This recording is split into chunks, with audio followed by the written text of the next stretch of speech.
शुक्ल पक्ष की नवमी तिथि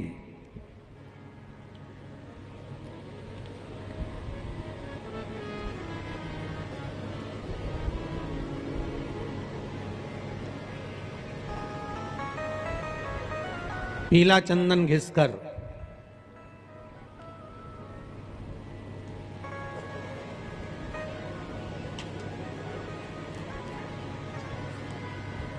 उस चंदन को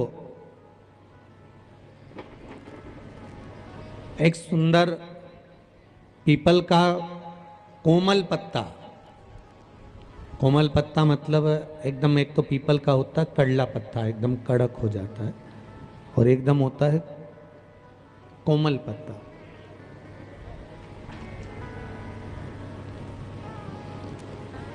उस पीपल के कोमल पत्ते पर पीला चंदन घिसकर, जो वो चंदन होता है, उस चंदन को घिसकर उस चंदन को उस पत्ते पर रख ले। और महाराज उस पत्ते को मध्याह्न के समय पर, जैसे जब सुबह के समय पर सारी पूजन हो जाए, अर्चना हो जाए, भगवान शिव के मंदिरों में जल समर्पित हो जाए, उसके बाद में जब बाबा एकदम आनंद में विराजे हों, तब जहां शिवलिंग रखा होता है,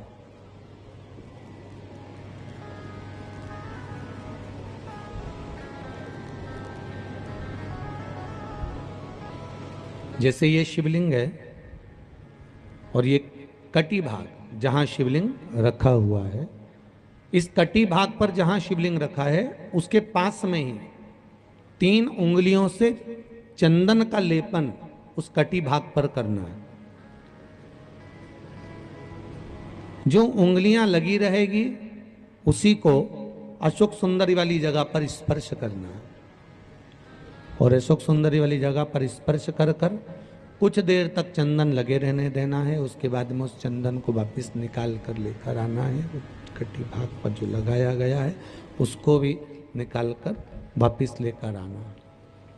फिर बाबा का स्नान नहीं कराना है, केवल चंदन लेकर आना है, उसी पीपल के पत्ते पर रखकर। एक डिब्बी में उस चंदन को आप रख लीजिए।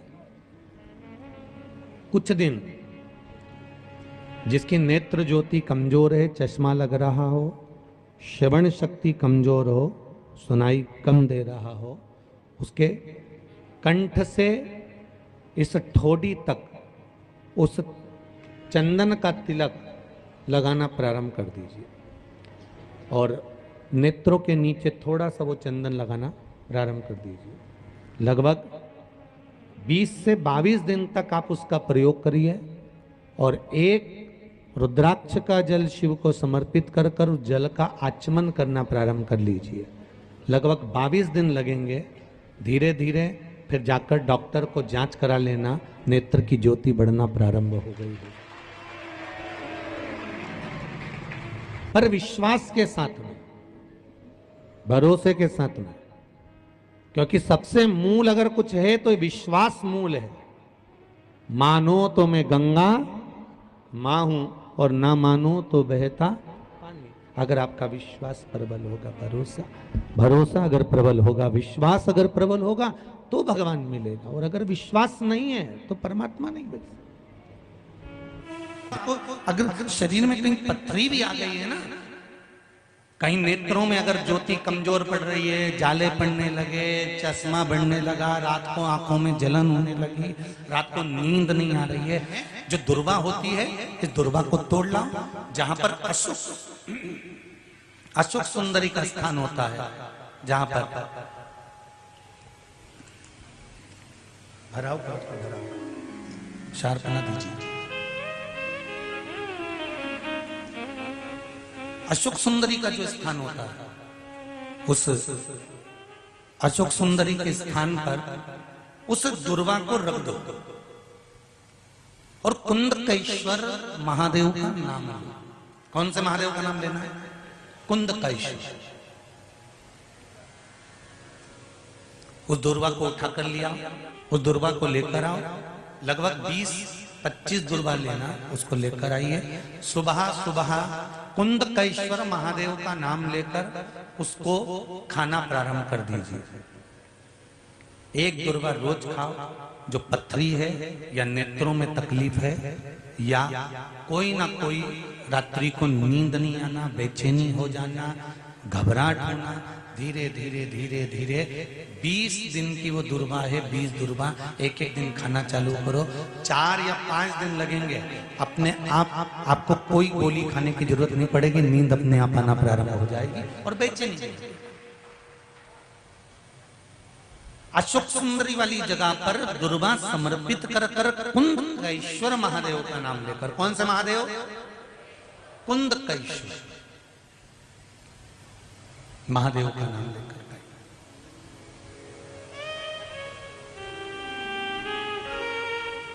शिव आराधना का मूल है जल।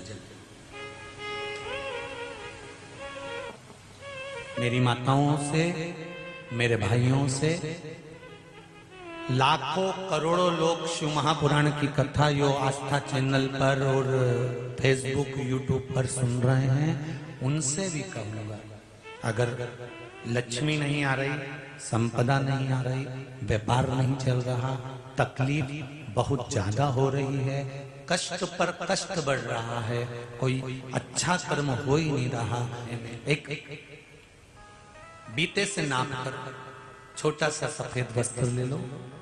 उस वस्त्र में 108 चावल के दाने रख लीजिए। एक सफेद पुष्प की पत्ती या पुष्प जो मिल जाए वो रख लो। फूल भी ना मिले तो एक चावल का दाना अलग से रख लीजिए। उसको अपने घर के जहां परिंदा होता है, मटका होता है, पानी भरने का स्थान होता है, जहां पर हम पानी पीने का भरते हैं, वहां उसको एक कटोरी में रख लीजिए। 3 दिन में कोई सी भी तिथि, चाहे आप दूज, तीज, चतुर्थी ले लो, चाहे पंचमी, छठ, सप्तमी ले लो, चाहे अष्टमी, नवमी, दशमी ले लो, उसको रख दीजिए 3 दिन तक। चौथे दिन घी का दिया लेकर, वो पोटली लेकर, कुछ भेंट लेकर, जो आपकी मर्जी पड़े, दान के भाव से घी का दिया शिव जी के मंदिर में लगा दीजिए। और जो पोटली और जो भेंट है वो किसी भी ब्राह्मण जन को, गुरुजन को, किसी को भी प्रदान कर दीजिए उसको। अगर ब्राह्मण जन, गुरुजन नहीं ले तो कोई इसका मोल तत्व समझता हो, कोई सौभाग्यवती माताएं हो, कोई बहन बेटियां हो, उनको भी आप दे सकते। ये लक्ष्मी की वृद्धि करने का, संपदा, रोग, आनंद, सुख प्रदान। ये रोग के लिए तो नहीं कर सकते, पर संपदा के लिए सबसे प्रबल है संपदा। कोई अगर आपका धन खाकर चले गया है, पैसा नहीं दे रहा, बस आप शिव मंदिर में जब दिया लगाएंगे और इसको वापस शिव मंदिर से पोटली को लेकर आएंगे, चाहे तो मंदिर में कोई ब्राह्मण देवता हो, पंडित जी हो, उनको भी दे सकते हैं, या किसी को भी दे। उस समय पर आपका स्मरण, दीप लगाते समय, दिया लगाते समय स्मरण होना चाहिए कि मेरा पैसा इतना गया हुआ है, बाबा ये रकम डूब गई है, ये पैसा चले गया है, ये प्राप्त होना चाहिए, मेरा व्यापार बढ़ना चाहिए। शिव करे, अरे तेरा ही दिया मैंने खाया पिया है, तेरा शुक्रिया है, तेरा शुक्रिया है। मुझे भोले बाबा ने बहुत दे दिया है, तेरा शुक्रिया है। देवी नवमी को आपका कोई काम उलझ रहा है, आपका कोई काम ऐसा है जो बहुत दिन से उलझा हुआ है, चाहे वो कोर्ट कचहरी का हो, चाहे वो किसी से जुड़ा हुआ हो, और वो नहीं हो रहा, तो स्कंद पुराण कहती है, हमारे खंड में भी वर्णन है शिव महापुराण, कि किसी भी नवमी को आप आंवले के पेड़ के नीचे घी का दिया लगाकर मौली, मौली मतलब हाथ में जो नाड़ा बांधते हैं, लच्छा, मौली, लच्छा, नाड़ा, हाथ में बांधने वाला, पूजन वाला धागा लाल। घी का दिया लगाकर 5 परिक्रमा आंवले के वृक्ष की कर लीजिए और परिक्रमा कर कर धागे को वहीं पर छोड़कर थोड़ा सा धागा और अलग से लेकर किसी टहनी पर उसको कामना कर कर बांध दीजिए। महाराज 10वीं तिथि को, 9वीं को तो ये करोगे, 10वीं को वापिस जाकर आंवले के पेड़ के नीचे घी का दिया लगाइए और जो धागे की आपने टहनी पर जो धागा बांधा है उसको खोल कर ले आइए। अपने हाथ पर बांधकर उसी धागे को पहनकर अपने काम के लिए निकल जाइए, आपको सफलता प्राप्त हो जाएगी। स्कंद पुराण में आंवले के वृक्ष का बड़ा महत्व है। वृक्ष में जो गोंद लगती है वो ब्राह्मण हत्या का अंश है। पृथ्वी पर जो वृक्ष लगते हैं और वृक्ष में जो गोंद लगती है वो ब्राह्मण हत्या का अंश है। बंजर भूमि ब्राह्मण हत्या का अंश है। इसलिए हमारे यहाँ शास्त्र कहता है तुम्हारे बहू का अगर जापा होए, बहू की डिलीवरी होए, बहू को संतान होए तो खूब घी में गोंद तल तल कर खिलाओ। पर जन्माष्टमी, रामनवमी पर भगवान का प्रसाद तैयार करो तो उसमें गोंद मत डालना, क्योंकि उसमें ब्राह्मण हत्या का अंश रहता है। भगवान के प्रसाद में गोंद नहीं आना चाहिए। मेरी जीजियों,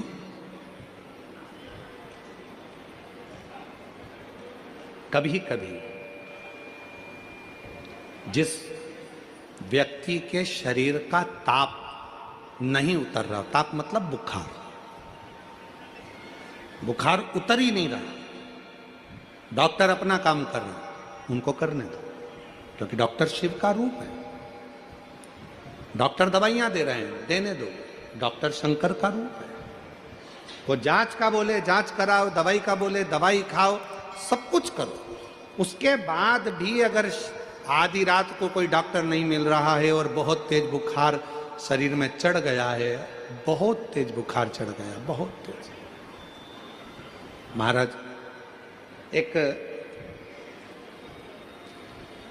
यदि बहुत तेज बुखार चढ़ गया है और उतर ही नहीं रहा और उस समय पर कोई अपने दवाई भी दे दी, सब कुछ कर लिया, पर फिर भी वो बुखार उतरने को तैयार नहीं, तो अपने ही घर में जो भी शंकर का शिवलिंग हो, जो भी शिवलिंग, उसको तुरंत एक पात्र में रख लीजिए और हाथ में 2 कटोरी में या 2 पात्र में जल ले लीजिए और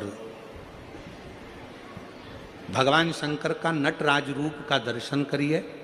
अपनी बुद्धि में नटराज भगवान का स्मरण करो कि जो चारों तरफ नटराज जी के अग्नि है, चारों तरफ। आप लोगों ने नटराज मूर्ति का दर्शन करा है कि नहीं करा? किस किस ने करा है जरा बोलो? सबने करा है ना? नटराज भगवान के नत्य की मूर्ति में चारों तरफ अग्नि का गोला है, चारों तरफ। नटराज भगवान का, नटकेश्वर महादेव का स्मरण कर कर दोनों कटोरी में जो जल है या पात्र में जल है उसको धीरे धीरे शंकर भगवान पर, नटराज भगवान के चारों तरफ जो ज्वाला है, अग्नि है, उसका स्मरण कर कर चढ़ा दीजिए। शिवलिंग को उठाकर वापिस अपनी जगह पर रख दीजिए। जो कटोरी में जल इकट्ठा हुआ है प्लेट में, उसमें एक वस्त्र गीला कर लो और उसी वस्त्र को गीला करने के बाद एक चावल का दाना उस पात्र में डालकर रख दो जिसमें पानी था। उस वस्त्र को गीला कर कर उस बच्चे के पूरे शरीर पर 3 बार, या जिसको भी बुखार हो, महिला पुरुष, उसके शरीर को 3 बार, आधे घंटे के अंदर 3 बार उसको धीरे धीरे धीरे धीरे नटराज भगवान का स्मरण कर कर, नटकेश्वर महादेव का स्मरण कर कर उसको पोंछ दीजिए। 7 से 8 मिनट के अंदर उसका बुखार पूरा उतरना प्रारंभ हो जाता है। वो ज्वाला अपने आप धीरे धीरे शांत होने लगती है। अपने दवाइयाँ जरूर लेना, डॉक्टर को जरूर दिखाना, क्योंकि डॉक्टर शिव का रूप है, पर उसके साथ में नटकेश्वर महादेव का स्मरण भी कर। आइए, पास में भी ज्योति के रूप में। इसलिए जब तुम संपूर्ण तरह से हार जाओ, लगे अब कुछ भी नहीं अपने पास में, एकदम खाली हो गए, कुछ भी नहीं बचा, तब बेलपत्र के वृक्ष के नीचे शंकर जी के मंदिर के सम्मुख में 2 दीप लगाना प्रारंभ कर दीजिए। एक लंबी बाती का दीप, एक गोल बाती का दीप, एक शक्ति का, एक शिव का। दोनों दीप घी के दोनों सामने रखो, बाबा को प्रार्थना करो। शिव मंदिर में लगाने के बाद फिर बेलपत्री के वृक्ष के नीचे जाओ। उस बेलपत्री के वृक्ष के नीचे जाना जिसकी छांव तुम्हारे ऊपर पड़े। पौधा नहीं, पौधे की छांव नहीं आ पाती अपने ऊपर, पौधा छोटा सा रहता तो उसकी छांव नहीं आती। बेलपत्र के वृक्ष की छांव में बैठकर 2 दीप लगाओ जिसकी छांव है। 2 महीना नियम ले लो, शाम के समय पर दिन भर मेहनत करूंगा, परिश्रम करूंगा, अपने व्यापार को बढ़ाऊंगा, कर्म करूंगा, मेहनत करूंगा, और शाम को प्रदोष काल में मेरे घर का कोई भी व्यक्ति जाएगा, शिव मंदिर में 2 दीप और बेलपत्र के वृक्ष के नीचे 2 दीप लगाएगा। 2 महीना इंतजार करना, मेरा बाबा हाथ पकड़कर तुम्हें ऐसा दौड़ाएगा कि शिव अपने आप करुणा करने लगेगा। और मेरी जीजियों, मेरे जीजाओं, मेरी बेटियों, बेटाओं, मेरे बुजुर्ग माँ बाप, याद रखना, बेटा अगर गलत संगत में जा रहा है, पति गलत संगत में जा रहा है, बेटियां अगर कहीं गलत संगत में जा रही हैं, परिवार गलत लाइन पर जा रहा है, अगर इन सबको तुम्हें सतमार्ग की ओर लेकर जाना है, सही मार्ग की ओर लेकर जाना है, तो अपने घर से 1 लोटा जल ले जाकर शिव को चढ़ाना प्रारंभ करो। वहां से थोड़ा सा जल लाकर जितने भी घर के सदस्य हैं उनको आचमन कराना, पिलाना चालू करो। वो ना पिए तो एक जग के अंदर पानी में थोड़ा डाल दो और सबको वो पानी पिलाना प्रारंभ करो, या अपने घर के दरवाजे पर उस जल को छींटना प्रारंभ करो, या अपने घर के दरवाजे पर श्री शिवाय नमस्तुभ्यम एक चिपका दीजिए, लगा दीजिए, लिख दीजिए, जिसके नीचे से ये बार बार निकलेंगे तो निश्चित है हमारे घर में कभी कोई बुरी सोच, गलत विचार या गलत मार्ग कोई नहीं पकड़ेगा। एक ना एक दिन सतमार्ग जरूर सामने आएगा, एक ना एक दिन सतमार्ग आएगा। बस थोड़ा सा प्रयास, थोड़ा सा बल। शंकर भगवान का 1 लोटा जल सारी समस्या का हल। एक पत्र है, अच्छा है, ऐसा नीला कलर का पुष्प होता है, देखो छोटा है थोड़ा हमारे हाथ में। ये फूल का बेटा है, ठीक है, पूरा फूल नहीं है, ठीक है, फूल का बेटा है ये छोटा सा। अच्छा दिख रहा है? काय आस्था वालों दिखाओ तो सही, दिखाओ जरा बाजू में, और थोड़ा सा पास कर दो तो सबको नजर आ जाएगा। ठीक गया? शंख पुष्पी, अपारिजात भी बोला जाता है इसको, ठीक है। हर हर विराजो विराजो। तो एक पुष्प अपन कहते हैं, हमारे भगवान देवादिदेव महादेव को, भगवान शंकर को बड़ा प्रिय है ये पुष्प। आप किसी से पूछा जाए, आप कह रहे हो कि शंकर भगवान को ये नीला फूल, ये शंख पुष्पी भगवान शिव को इतनी प्रिय क्यों है, भगवान शंकर को इतनी प्रियता क्यों है, कोई से पूछे तो वो बताए चाहे ना बताए, पर शिव महापुराण का संवाद कर रहे हैं। कंठ में स्वयं मां जगत जननी ने 10 विद्या में से एक मां को याद किया, और मां तारा का एक स्वरूप मां सरस्वती के रूप में विराजमान हो गया। कंठ में रहने से विष की तपन के कारण, कंठ में रहने से विष की तपन के कारण उनका स्वरूप नीला पड़ गया। और जब उनका स्वरूप नीला पड़ गया तो भगवान देवादिदेव महादेव ने कहा, सुनो पार्वती, संसार के लोग, भूमंडल में रहने वाला यदि कोई भी मानव जिसकी विवेकता, बुद्धि, विचार, सोच, ज्ञान थोड़ा सा भी अगर उसमें कम है, तो वो नील सरस्वती का यदि आवाहन करे माँ नील सरस्वती स्तोत्र का पाठ करे, माँ नील सरस्वती की स्मरण करे, तो उसकी विवेक, उसकी बुद्धि तीव्र होती है, श्रेष्ठ। और सुनो पार्वती, यदि मान लो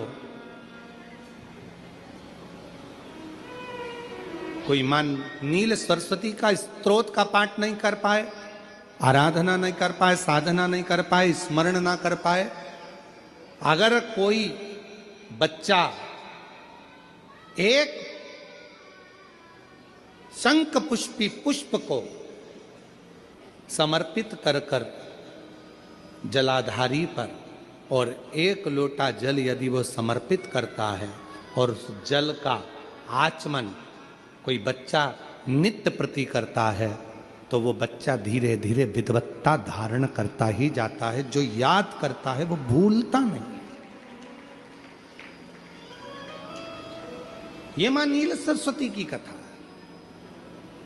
दो सरस्वती का दर्शन आपको और हमको होता है, दो सरस्वती का स्मरण आप और हम करते हैं। एक सरस्वती जो स्वयं श्वेत वस्त्र धारण करी है, हंस पर बैठी हैं और बड़े आनंद के साथ में माँ सरस्वती का सुंदर स्वरूप है। पर एक सरस्वती ऐसी हैं जो नीला उनका स्वरूप है और नील सरस्वती के रूप में उनकी पूजन होती है। माँ नील सरस्वती। महाराज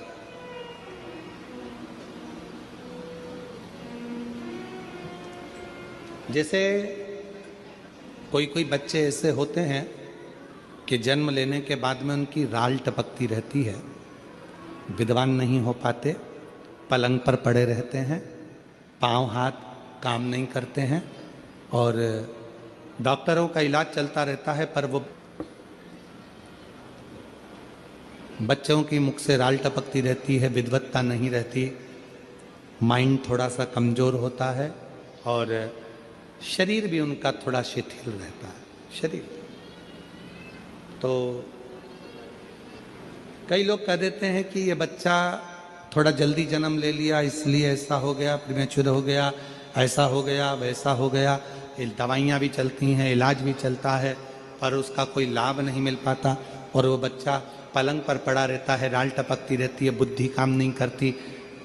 छोटे छोटे भले वो 20 साल का हो गया, पर 8-10 साल के बच्चों जैसी उसमें विवेकता होती है, बुद्धि होती है। मेरा निवेदन है उन माताओं से, थोड़ी मेहनत आपको करना पड़ेगी उस बच्चे के लिए। अष्टमी, नवमी और चतुर्दशी 3 तिथियां पकड़ कर रखना। कौन कौन सी? जम के बोलो। अष्टमी, नवमी, चतुर्दशी। ये 3 तिथियां ऐसी हैं, चतुर्दशी अमावस्या की भी और चतुर्दशी पूर्णिमा की।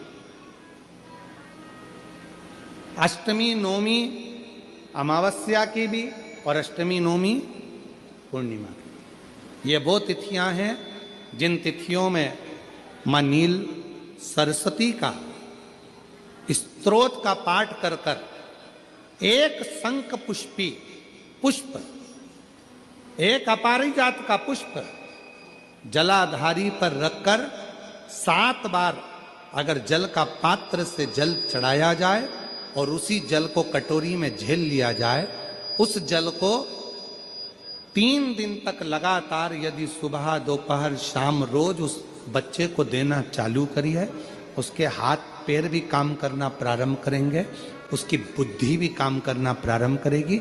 जो वो पलंग पर पड़े पड़े राल टपकाता रहता है, उसको लोग कहते हैं कि 18 साल का हो गया और दिमाग केवल 10 साल का है, 5 साल का है, उसमें धीरे धीरे बुद्धि प्रबल होना प्रारंभ हो जाएगी और वो भी एक दिन कार्य करना प्रारंभ कर देगा। जिसको प्रीमेच्योर बच्चे भी कहते हैं। लोग कहते हैं ये बच्चा जल्दी हो गया था, ये बच्चा बीमार पड़ गया था, बचपन में इसको कोई इंजेक्शन ऐसा लग गया था, बचपन में ऐसा हो गया था, बचपन में वैसा हो गया था, गर्भाशय का जल उसके मुख में चले गया था, तो ये बच्चे की ऐसी गति हो रही है। उस बच्चे के लिए अगर आपके आसपास के क्षेत्र में भी कोई बच्चा ऐसा है तो उसको मां नील सरस्वती का स्मरण जरूर कराएं। और अगर आप लोगों के पास में मां नील सरस्वती का स्तोत्र का पाठ ना मिले तो प्रयास करिएगा, मोबाइल पर सर्च कर कर मां नील सरस्वती का स्तोत्र भी निकाल सकते हो। बाजार में से गीता प्रेस गोरखपुर की किताब में भी ला सकते हो, पढ़ भी सकते हो, घर में उसका स्तोत्र का पाठ भी कर सकते हो। मां नील सरस्वती स्तोत्र का स्मरण और बड़े भाव के साथ करें स्मरण स्मरण। और कोई माताएं कह देती हैं, कोई बच्चा कह देता है मम्मी मुझे याद नहीं होता, याद करता हूं परीक्षा हॉल में जाकर भूल जाता हूं, मैं कुछ पढ़ता हूं बाद में जाके भूल जाता हूं, स्मरण में नहीं रहता। तो उनसे भी निवेदन है, आप मां नील पाठ नहीं पढ़ सकते, स्तोत्र नहीं कर सकते, संस्कृत में नहीं पढ़ सकते, तो मां नील सरस्वती के नाम से अष्टमी, नवमी और चतुर्दशी के दिन एक शंख पुष्प को, नीला कलर का जो फूल होता है बेल में लगा होता है, जो शिव जी को अति प्रिय होता है, उस पुष्प को आप जलाधारी पर रख दीजिए। जलाधारी जानते हो ना सब लोग, शिवलिंग पर नहीं, जलाधारी पर रख दीजिए और जल चढ़ाना 7 बार प्रारंभ करिए।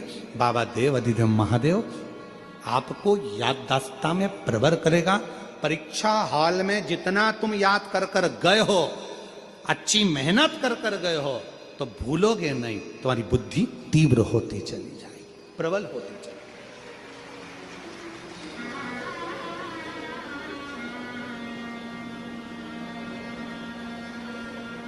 आजकल आयुर्वेद में आप लोग अगर आयुर्वेदिक दवाइयाँ लेते होंगे, आयुर्वेद वालों के पास यदि जाते होंगे, तो वो भी अगर बच्चा पढ़ने में कमजोर है, बुद्धि से कमजोर है, तो उसको शंख पुष्पी की चाय पीने का भी कहते हैं। बाजार में आती होगी शायद, है भैया कह रहे हैं कि बाजार में वो चाय भी मिलती है, नीली चाय। महाराज याददाश्ता के लिए, उसको प्रबर करने के लिए लोग शिव कथा कर रही। कौन सी सरस्वती? जम के बोलो, जम के जरा, पूरा तो नाम बोलो, मां नील सरस्वती। तुमने डायरेक्ट कह दिया नील सरस्वती। मां कौन लगाएगा? मां है ना अपनी, तो उसका संबोधन पूरा होना चाहिए। कौन सी सरस्वती? मां नील सरस्वती का स्मरण सुख देगा, आनंद देगा।